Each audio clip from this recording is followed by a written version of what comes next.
Hello friends, in this video lecture we are going to discuss the transmission loss formula in terms of B coefficient. So let us begin.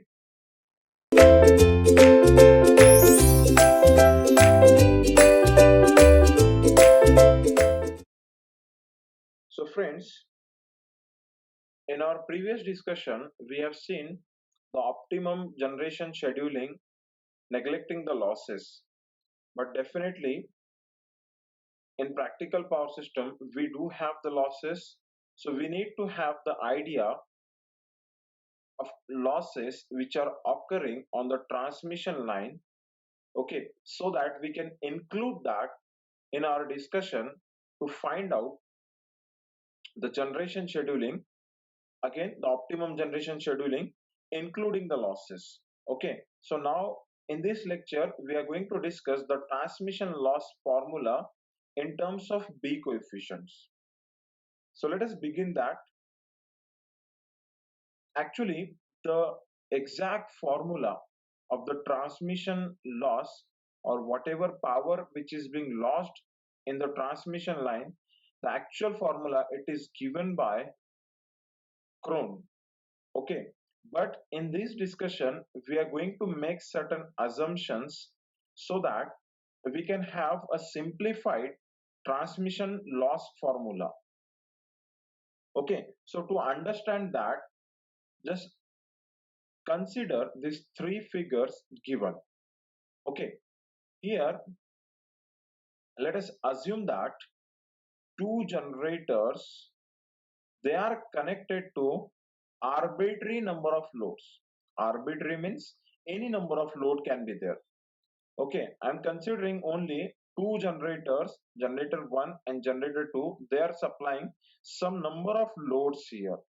Okay, and in that I have specified a particular load or a particular line as P, and the current carried by that line, I'm considering that as a IP. Okay, see this line, actually this box, it is representing a transmission system. Okay, in that I have specified one of the line only. Okay, so with that, now let us consider the first case, that is represented by figure A, where the total load current or the total demand current is supplied by generator 1 only. Okay, in that case the current IP1, it becomes, I want to write this current. Okay, so I can write this in this way: MP1 is equal to IP1 divided by ID. Okay, it is related to the figure A, where only one generator is supplying the current ID. Okay, if we consider the second case where the second generator is supplying the current ID, in that case, if I want to write IP2, then I can write it as MP2 is equal to IP2 divided by ID.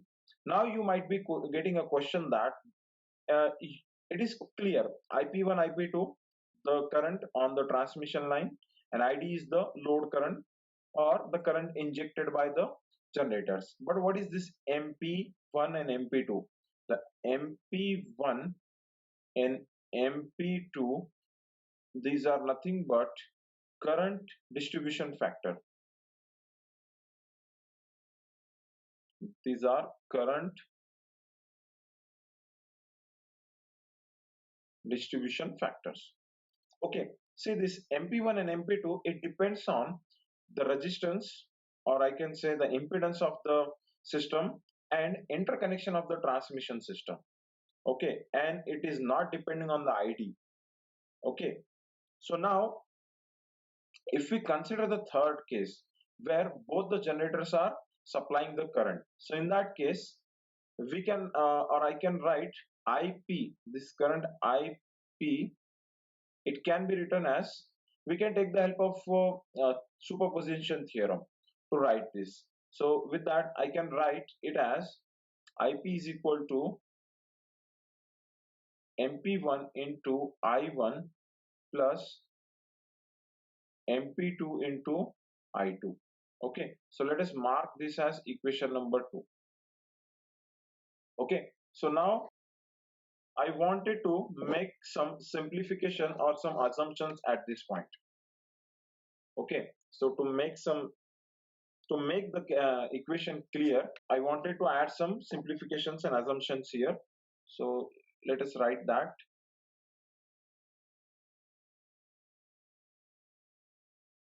Assumption, the first assumption that I'm going to make here is that all the load currents, they have the same phase angle.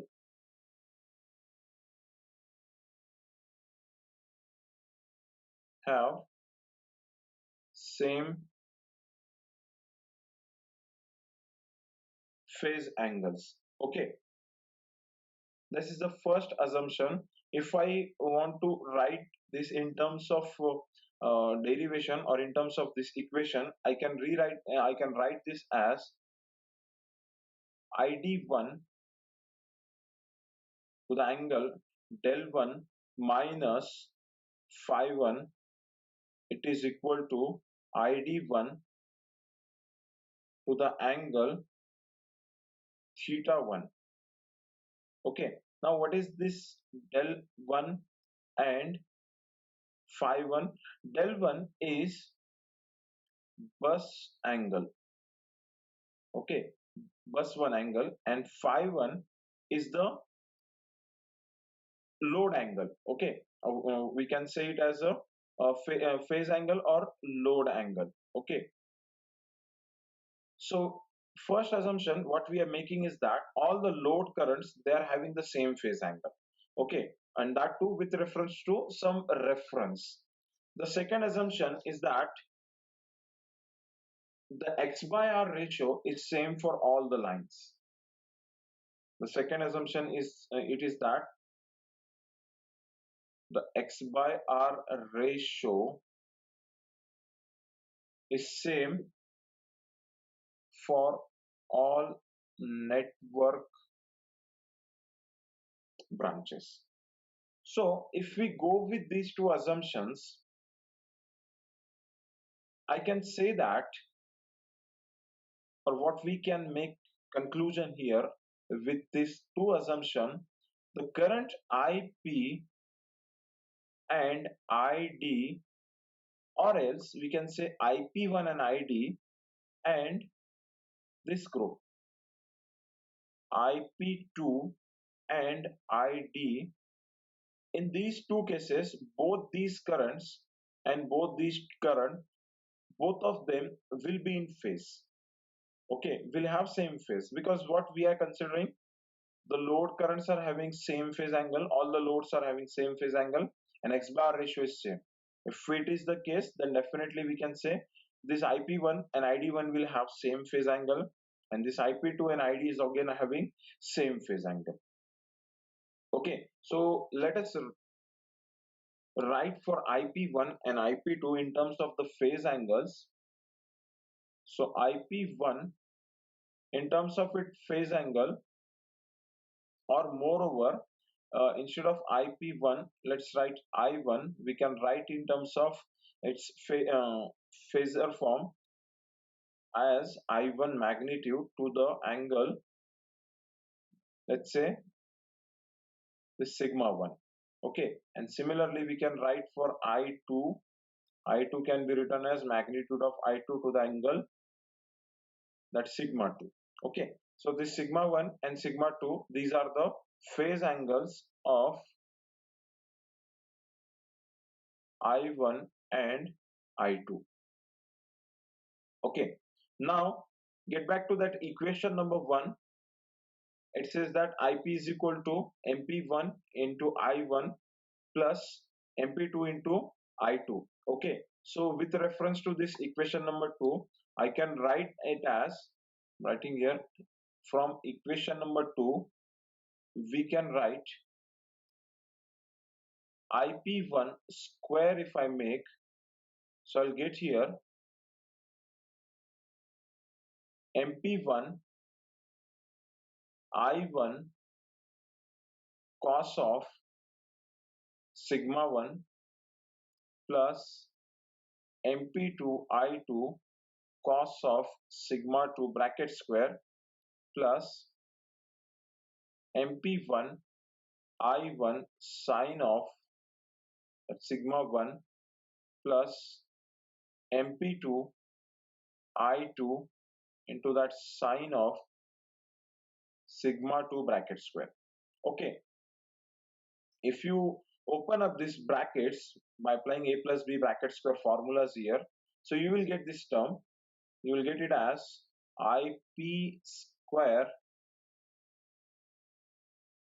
You will get it as mp1 square into that I1 square. Okay, this is first term. Next, you will get mp2 square into I2 square. Okay, plus this term 2 into mp1 mp2 I1 I2 cos of sigma 1 minus sigma 2. You will get this. Okay, when you expand these two bracket, you will get this equation. Okay, let us call this as equation number 2. Okay, so now we have one formula for the three-phase power. The three-phase real power, we write it as three-phase real power. We write it in this way. Suppose if we are writing for the first line, then we can write P1 is equal to root 3 times I1 V1 cos of 5, 1 particularly. So from this, can I write I1 is equal to P1 divided by root 3 V1 cos of 1. Okay, similarly we can write for I2 as I2 will be, it will be P2 divided by root 3 V2 cos of 2. So let us put these values of I1 and I2 in the equation number 2. Okay, let us go give them as equation number 3 and put the values of equation 3 in equation 2. Okay, so let me keep that equation 2 here. So we will get here, let us write from equation 2 and 3, we can have, so let us write here ip square, it is equal to, see actually this ip square, it is nothing but current carried by the transmission link. Okay, which is we have designated as pth link. Okay, before we put these values of I1 and I2 in this equation number 2, let us have one more formula here. Okay, let us have some more discussion here before we go to that step. Let us assume that the pth link in that network is having rp resistance. Okay, so that pth link is having resistance as rp. Okay, so for this the power loss, the real power loss, I can write this as, it will be, see it is for particularly pth link. Okay, now if you want to calculate for the power loss on all the transmission line, so we can write it as p starting from 1 to n. Okay, from first line to up to nth line, how many transmission links will be there, for all link we will calculate this. Okay, so it will be 3, because we are calculating the three phase power. Okay, and power loss is nothing but I square r, so we can write ip square is current carried by that link, okay, into rp. Okay, so this is the transmission loss formula on a pth link. Okay, we are writing in generalized form. Okay, so for all the links, this formula will give the result. Okay, now we will do is, what we will do is, we will put these values of equation number 3 in that equation number 2, and let's see what we will get here. Okay, equation number 2 and equation number 3, we can write, you see here, I'm writing power loss. I'm using this equation as well. Okay, so we can write it as, see, wherever the terms are coming in terms of p, we can put that in the summation. Okay, so that ip square, we have that formula from equation number 2. So that formula we have, you see here, the mp, the current distribution factor, it is having some suffix as p. It means that it is changing with respect to the transmission link. Okay, but I1 I2, these are not changing because these are the injected current by the generator 1 and 2. Okay, so for this we can write, from this we can write, the first term, it was mp1 square into I1 square, this was there. Okay, so from I1 can I write p1 square, this term I'm writing for I1. Okay, I1 square was there, so for this I'm writing, see, 3 is there, so that 3 and this root 3 square will get cancelled. So in the denominator we will get v1 square into cos of that 5 1 square, again we will get. Okay, now mp1 was there in the first term, you just refer here, mp1 square was there, so that mp1 we can put it in this summation. Okay, so here we will have summation over p, and here we will get mp1 bracket square into rp. Okay, similarly we can write for that second term, which was mp2 square into I2 square. So for that we will get p2 square divided by v2 square cos of phi 2 square summation over p, will get here mp2 square into rp. Okay, next thing, the next term, which is this one, 2 into mp1 into mp2 into I1 I2. So here we'll put this value of I1 and I2 here. Okay, so with that what we will get is, let us see, so I'll write that term in here.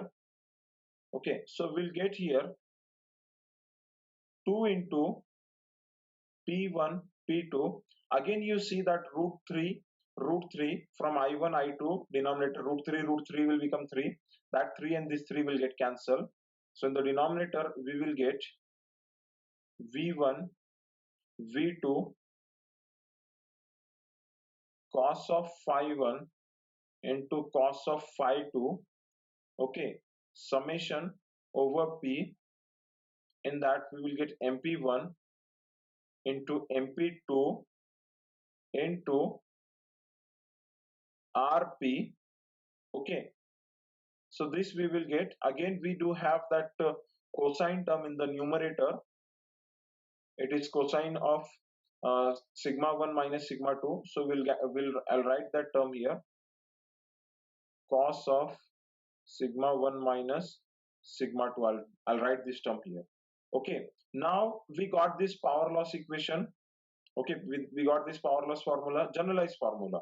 Okay, so we can write this as, I can rewrite this as PL is equal to, see, this is P1 square now, I'll put this as P1 square, and this whole thing I'm putting it as B11, I'm putting it as B11 plus, you see here we have this P1 P2. Okay, and rest of the thing, let us put it as B12. So I can write this as 2 P1 P2 P12 plus this term P2 square B22, let's write.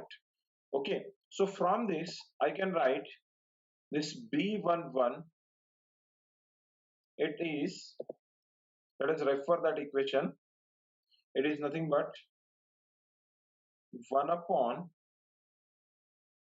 V1 square cos of phi 1 square summation over P MP1 square into RP. Same way we can write B12 and B22 as well. B12, it will be these terms. These are cos of sigma 1 minus sigma 2 divided by that V1 into V2 cos of phi 1 into cos of phi 2 into that summation over P MP1 MP2 into RP. Again that B22, it will be simply V2 square cos of psi 2 square summation over P MP2 square RP. Okay, so this way we can write the power loss equation. Okay, when it is fed by two generators. Okay, the P1, we can treat this as the injected power by the generator 1, and P2, we can say it as uh, power injected by the generator 2. Okay, so in general we can write it as power loss equation is equal to, okay, when suppose so many generators are we are connected, so in that case we can write it as summation over m summation over n pm bnm into pn. This will be the power loss equation. Okay, this will be the power loss equation, and that bnm, it can be this bnm, it will be cos of sigma m minus sigma n divided by vn into vn cos of psi m into cos of psi n, and that summation over p mpm mpn into rp. Okay, so this is the general formula for power loss in the transmission line, okay, in terms of this B coefficient. Thank you very much.